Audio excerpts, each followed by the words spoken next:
كوكو حبيباتي، جيتكم بأسرع تحلية احتفظوا بها رمضان، مهلبية كريمية وباردة. ربحوا نحضروها كيف غير في دقائق. نبداو اول حاجه بالنواشف. عندنا هنايا 4 مغارف كبار تاع الفارينه، ما تعمرهمش بزاف، خليوهم عادي برك. وزوج مغارف كبار تاع النشا، 4 مغارف كبار تاع السكر، ومغرفه صغيره تاع لافاني كيما راكم تشوفوا. نخلطوا كلش كيف.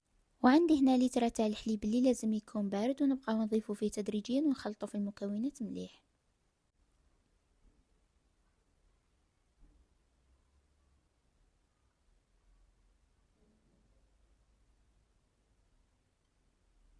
هنا بعد ما تخلطوا لنا المكونات مليح مع بعضهم، ندوهم على نار هاديه مع التحريك المستمر لمده 10 دقائق حتى لوين نشوفوها بدات تعقد.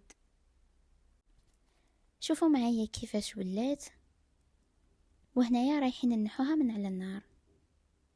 هذا هو القوام اللي لازم يكون عندنا البنات، ونروح نحطوها في غيسيبيون كيما هذا.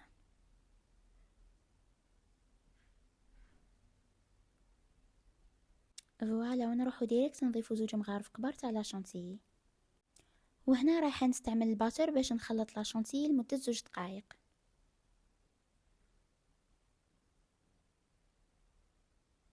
كيما راكم تشوفوا.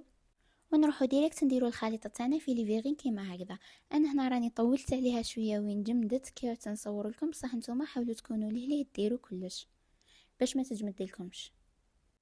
بعد ما خليتها ساعه بردت، جبت شويه تاع المكسرات اللي كانوا عندي باش نزينها.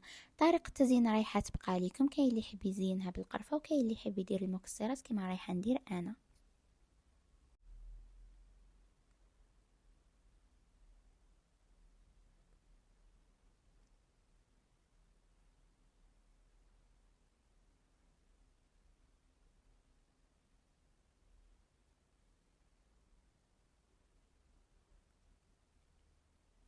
وهذه كانت طريقتي في التزيين البنات. ان شاء الله تكون عجبتكم الوصفه وجاتكم سهله وتجربوها وتحتفظوا بها لرمضان. راح نخلي لكم المقادير وش درت كامل لتحت في الديسكريبشن بوكس ولا صندوق الوصف. وهذا مكان. باي باي.